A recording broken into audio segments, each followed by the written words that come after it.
এটা তো আওয়ামী লীগের আমল না। তাকে কেন্দ্র করে ভুয়া ভুয়া স্লোগান দেওয়াটাও তো আমরা লক্ষ্য করেছি। বক্তব্য কি আপনি দিবেন না আমি দেব?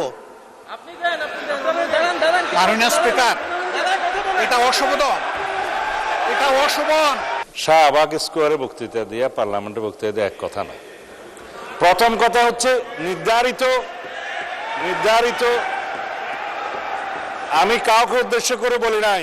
সংসদ অধিবেশন যেদিন থেকে বসা শুরু হয়েছে সেদিন থেকেই তিনি তুচ্ছ তাচ্ছিল্য করে সবাইকে বলেন। উনি নিজেকে কি মনে করেন আমি বুঝতে পারি না। এমনকি তিনি সেই দুঃসাহস এখানে দাঁড়িয়ে তিনি দেখিয়েছেন, তিনি বলেছেন যে এই সংসদে তিনি শিক্ষকের ভূমিকা পালন করবেন। আমরা তার ছাত্র হওয়ার জন্য এখানে আসি নাই। মাননীয় শিক্ষকতা করতে হলে তিনি একটা ইউনিভার্সিটি খুলুন, ওখানে যার পছন্দ গিয়ে ভর্তি হবে, ওনার লেকচার শুনবে। মানে স্পিকার, আমরা বর্তমান সময়ে আইন শৃঙ্খলা পরিস্থিতিতে উদ্বিগ্নতার সাথে লক্ষ্য করছি যে দিনে দুপুরে অস্ত্র ব্যবহার করে ছিনতাই হচ্ছে। আমরা লক্ষ্য করছি মানুষের ইচ্ছার ভিত্তিতে নির্বাচিত সংসদ সদস্যদের উপরে হামলা হচ্ছে। এমনকি সরকার দলের আইনুল হক সাহেব, এস এম জাহাঙ্গীর সাহেব, এমনকি স্বরাষ্ট্রমন্ত্রী মহোদয় যখন বিভিন্ন জায়গায় যাচ্ছেন সেখানে পর্যন্ত তাকে কেন্দ্র করে ভুয়া ভুয়া স্লোগান দেওয়াটাও তো আমরা লক্ষ্য করেছি।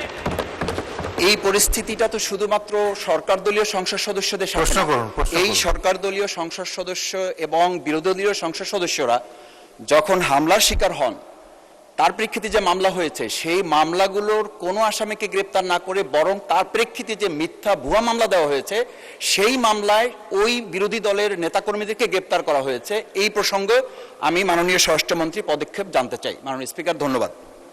মাননীয় স্বরাষ্ট্রমন্ত্রী।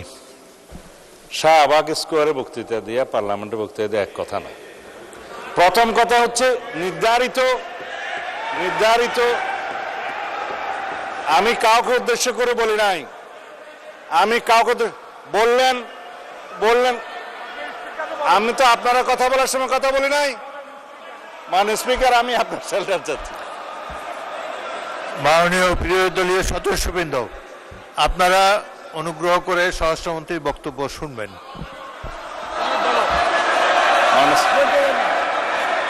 Yes, I withdraw. ঠিক আছে,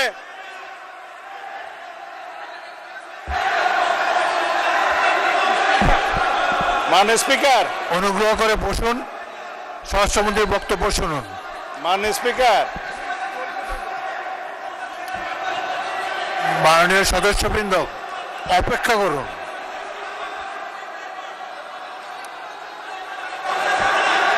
মাননীয়,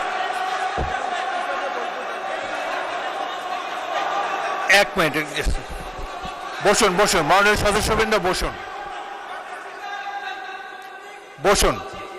মাননীয়, জাস্ট হোল্ড অন প্লিজ, আমার কথা শুনুন, লিসেন টু মি। মাননীয় সদস্যবৃন্দ, বলো।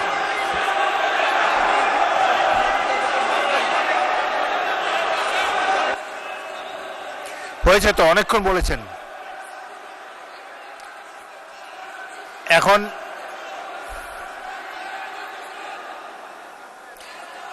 আপনারা অনুগ্রহ করে বসুন, অনুগ্রহ করে নিজের আসনে বসুন।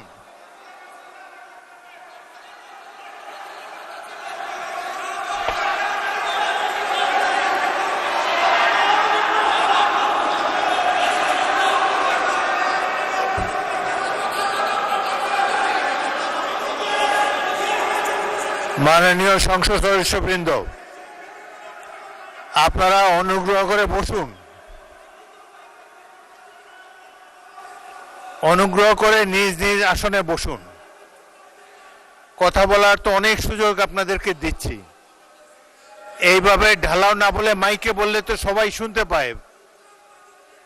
আপনাদেরকে সুযোগ দেওয়া হবে, যখন সুযোগ পাবেন মাইকে বলবেন।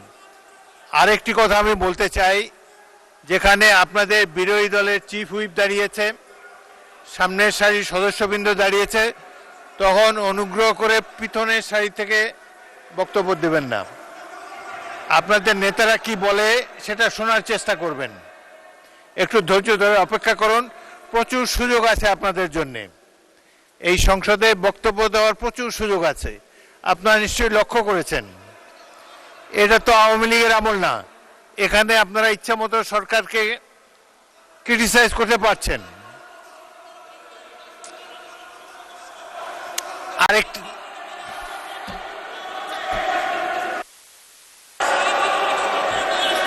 মাননীয় সদস্যবৃন্দ, বসুন প্লিজ, অপেক্ষা করুন, বসুন বসুন বসুন।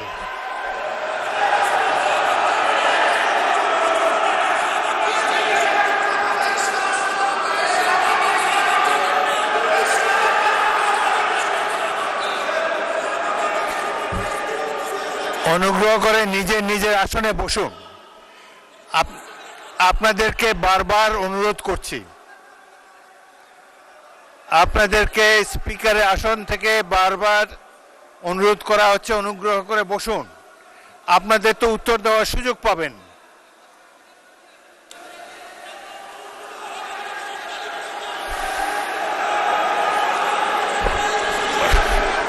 শোনেন,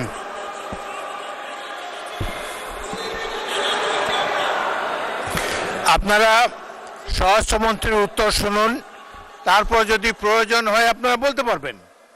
কিন্তু এই যে স্পিকারের কথা বলার সময় যে জোশটা আপনারা দেখাচ্ছেন, এটা সংসদ পরিপন্থী কাজ। সংসদের রীতিনীতি মেনে কার্যক্রম পরিচালনা করতে হবে।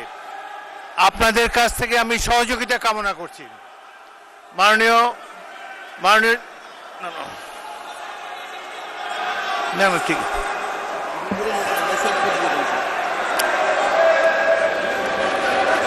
আপনার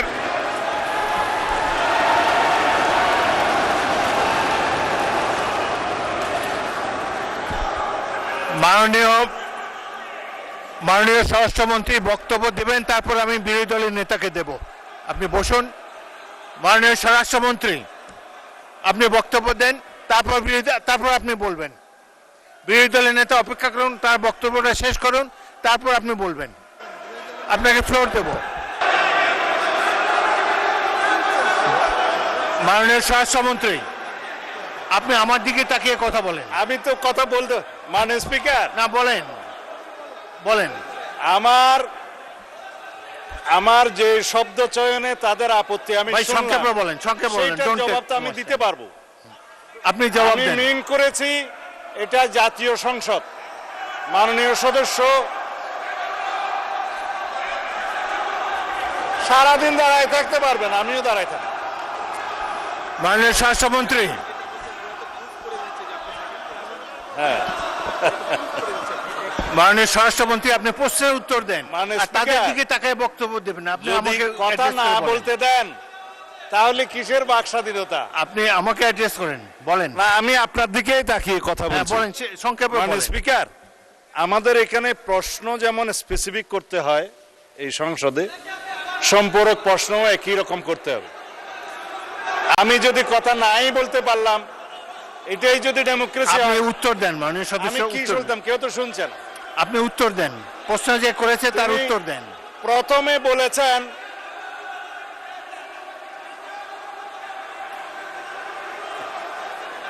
আপনারা কি স্বরাষ্ট্রমন্ত্রীর বক্তব্য শুনতে রাজি না? স্বরাষ্ট্রমন্ত্রীর বক্তব্যের পর আমি বিরোধী দলের নেতাকে দেব। কোথায় চিন্তা হয়েছে বলতে হবে। মাননীয় সদস্যবৃন্দ, আপনারা 2 মিনিট ধৈর্য ধরে অপেক্ষা করুন। আসমানের উপর কথা দিতে হবে না। মাননীয় স্বরাষ্ট্রমন্ত্রী, আপনি জবাব দেন। মাননীয় স্পিকার, নূতন কোথায় বিরোধী দলীয় কোন এমপির মামলায় আসামি গ্রেপ্তার হয় না সেটা স্পেসিফিক প্রশ্ন দরকার। বলেন, তারপর বলেন। এবং কোথায় চিন্তাই হয়েছে আসামি গ্রেপ্তার হয় নাই সেটার স্পেসিফিক বর্ণনা দরকার। শুধু হাওয়াই ভাবে যদি বলা হয়, আমভাবে যদি বলা হয় যে এই সমস্ত হচ্ছে, প্রতিকার কি? বিরোধী দল এমপির উপর হামলা হচ্ছে, প্রতিকার কি?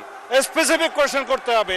সেই জন্য বলছি এটা মহান জাতীয় সংসদ, বাইরের বক্তৃতা এখানে চলে না। ওকে, ধন্যবাদ। স্পেসিফিক প্রশ্ন করতে হবে, ধন্যবাদ মাননীয় specific স্বরাষ্ট্রমন্ত্রী। উত্তর দিতে হবে। মাননীয় That was my intention. Enough. Thank মাননীয় বক্তব্য কি আপনি দিবেন না আমি দেব? আপনি দেন, আপনি দেন, দাঁড়ান, দাঁড়ান, মাননীয় স্পিকার, এটা অশোভন, এটা অশোভন। সংসদ সদস্য এবং স্বরাষ্ট্র মন্ত্রীর প্রতি সম্মান রেখে বলতে চাই, আজকে নতুন করে তিনি এই শব্দগুলো উচ্চারণ করেন নাই। সংসদ অধিবেশন যেদিন থেকে বসা শুরু হয়েছে সেদিন থেকেই তিনি তুচ্ছ তাচ্ছিল্য করে সবাইকে বক্তব্য। উনি নিজেকে কি মনে করেন আমি বুঝতে পারি না। এমনকি তিনি সেই দুঃসাহস এখানে দাঁড়িয়ে তিনি দেখিয়েছেন, তিনি বলেছেন যে এই সংসদে তিনি শিক্ষকের ভূমিকা পালন করবেন। আমরা তার ছাত্র হওয়ার জন্য এখানে আসি নাই। মাননীয় স্পিকার, শিক্ষকতা করতে হলে তিনি একটা ইউনিভার্সিটি খুলুন, ওখানে যার পছন্দ গিয়ে ভর্তি হবে, ওনার লেকচার শুনবে। আজকে একই বক্তব্যে দুইবার উনি অ্যাটাক করে ফেললেন। আমার সঙ্গীরা তো মনে করে, আমি নিজেও মনে করি যে এইটা কালচারাল না, এইটা পার্লামেন্টারিয়ান ফ্যাসিজম, এটা হওয়া উচিত না। উনি এই পল্টন আজকে নতুন করে বলেন নাই, হিট দিয়ে কথা বলেন নাই। আজকে আমি সুস্পষ্টভাবে দায়িত্ব নিয়ে বলছি, এই পার্লামেন্টের সৌন্দর্য বিধানের জন্য উনাকে দুঃখ প্রকাশ করতে হবে এবং উনার বক্তব্য সংসদের এই কার্যপ্রণালী থেকে এক্সপান্স করতে হবে। যদি এইটুকু করে আমরা বসবো, না হইলে এখানে বসা অপমান নিয়ে আমাদের এখানে বসার কোনো প্রশ্নই উঠে না। মানে আপনাকে ধন্যবাদ। আপনারা যে কজন আছেন তার দ্বিগুণ তিনগুণ এই পাশে আছে, সুতরাং শব্দ করে বিচারের বাণীকে স্তব্ধ করা যাবে না। আমাকে সংসদ পরিচালনা করতে দিন। আমি আমার জ্ঞান বুদ্ধিমতো নিরপেক্ষভাবেই সংসদ পরিচালনা করার চেষ্টা করছি এবং আপনাদের সকলের চেয়ে অনেক অনেক বছর, 40 বছর এই সংসদে আছি। অতীতের সংসদগুলোর অনেক খারাপ রেকর্ড আছে। এই সংসদে, বাংলাদেশের সংসদে স্পিকারকে হত্যা পর্যন্ত করা হয়েছে। সুতরাং অতীতের দিক থেকে তাকিয়ে আমি তো মনে করি একটি ভালো সংসদ আমরা পেয়েছি, জনগণের সঠিক নির্বাচনের মাধ্যমেই পেয়েছি। আপনারা উভয় পক্ষকে আমি ধৈর্য ধারণ করার জন্য অনুরোধ জানাবো। এখন প্রশ্নোত্তর পর্ব শেষ হয়েছে। আসরে নামাজের জন্য কতক্ষণ আছে টাইম?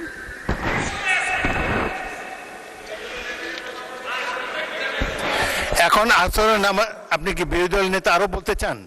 আপনি এমন কিছু বলবেন না যে এই ডিবেটটা প্রলং হয়। এখন তো দেখেন সবাই শান্তভাবে বসে আছে। আমি তো বললাম যদি স্বরাষ্ট্রমন্ত্রী অসংসদীয় কিছু বলে থাকেন তাহলে এক্সপান্স করব। জাতীয় সংসদের আগের প্রসিডিংগুলো দেখেন কত ধরনের বক্তব্য হয়। আমি আশা করব যুক্তি নির্ভর এবং অপর পক্ষের প্রতি সম্মান রেখে বক্তব্য সবাই রাখবেন। অসংসদীয় কোনো কিছু যদি বলে থাকেন সেটা আমরা দেখব, কিন্তু এই যে কথাই বলতে দেবেন না, এই অ্যাটিটিউড খুবই খারাপ। আপনারা যখন বলবেন আমি এই পক্ষকে অনুরোধ করব চুপ করে বক্তব্য শোনার জন্যে, আবার এই ট্রেজারি বেঞ্চ থেকে যখন বক্তব্য দেবে তখন আপনারা ধৈর্য ধরে কথাটি শোনার মতো ধৈর্য ধারণ করবেন। এটা না হলে তো সংসদ চলবে না। পরামর্শ সহিষ্ণুতা না থাকলে গণতন্ত্র ব্যর্থ হবে এই দেশে। আচ্ছা যাই হোক, এখন আমি প্রথমে মাননীয় বিরোধী দলের নেতা, আপনাকে বলতেই হবে, আপনি এই প্রসঙ্গে বলবেন নাকি অন্য কোনো প্রসঙ্গ? বিরোধী দলের নেতাকে মাইক দিন। মাননীয় স্পিকার, আসলে এক্সপান্স হ্যান্ডস্পট করারও ইতিহাস আছে, আবার পরীক্ষা করে দেখারও ইতিহাস আছে। আজকের বিষয়টা একবারে স্পষ্ট, এটা তো আর পরীক্ষা করে দেখার কোনো বিষয় নেই এবং এটা রিপিটেডলি এগেইন অ্যান্ড এগেইন এই কথাগুলো এখানে এসেছে। 2 নম্বর, আপনার একটা কথায় সামান্য সংশয় এবং কষ্ট সৃষ্টি হয়েছে। এটি হচ্ছে আপনি যথার্থই অ্যাটেনশন ড্র করেছেন, অভিভাবক হিসেবে এটা করবেন যে আমি দাঁড়ানোর পরে বাকিরা এখানে দাঁড়িয়ে আছেন, এটা ডিসেন্সি ক্ষুণ্ণ হয়েছে। এটা আপনি করতে পারেন, এটা আপনার দায়িত্ব। কিন্তু সেই সাথে শেষের দিকে কনক্লুশনে গিয়ে একটু বললেন যে এই দিকের চাইতে ওই দিকে 3 গুণ আছেন, এটা তো ভালো লাগলো না। মাননীয় স্পিকার, আমি কোনো গুণে বিভক্ত, এই সংসদকে কোনো গুণে বিভক্ত করার পক্ষে নই। আমরা প্রথম দিক থেকে বলেছি ভালো কাজে আমরা সবাই এক হব, একসাথে কাজ করব, অন্যায় কিছু হলে আমরা প্রতিবাদ করব। আমরা সেই প্রতিবাদ করেছি। হয়তো এই প্রতিবাদ কারো পছন্দ হবে, কারো পছন্দ হবে না, সেটা ভিন্ন। কিন্তু আমি মনে করি যে এই ধারায় আমাদেরকে হ্যান্ডেল না করলে আমরা খুশি হব। ধন্যবাদ আপনাকে। ধন্যবাদ মাননীয় বিরোধী দলের নেতা। আমি কাউকে ছোট করার জন্য কোনো বক্তব্য রাখি নাই, কিন্তু দেখা যাচ্ছে যে আপনারা স্বরাষ্ট্রমন্ত্রীকে বক্তব্যই রাখতে দিলেন না। শাউট করে তার বক্তব্য যাতে না শোনা যায়, এই অ্যাটিটিউডটার আমি নিন্দা করি। এটি সঠিক অ্যাটিটিউড নয়। আপনারা যখন বলবেন তখন এই ট্রেজারি বেঞ্চকেও আমি বলবো আপনাদের কথা যাতে শুনে। আবার ট্রেজারি বেঞ্চ থেকে যখন বক্তব্য দেবে একসাথে 80 জন দাঁড়িয়ে যদি কথাই বলতে না দেন, এটা সংসদীয় প্র্যাকটিস নয়। সুতরাং আমি আপনাদের কাছ থেকে পরমত, সহিষ্ণুতা এটাই কামনা করি।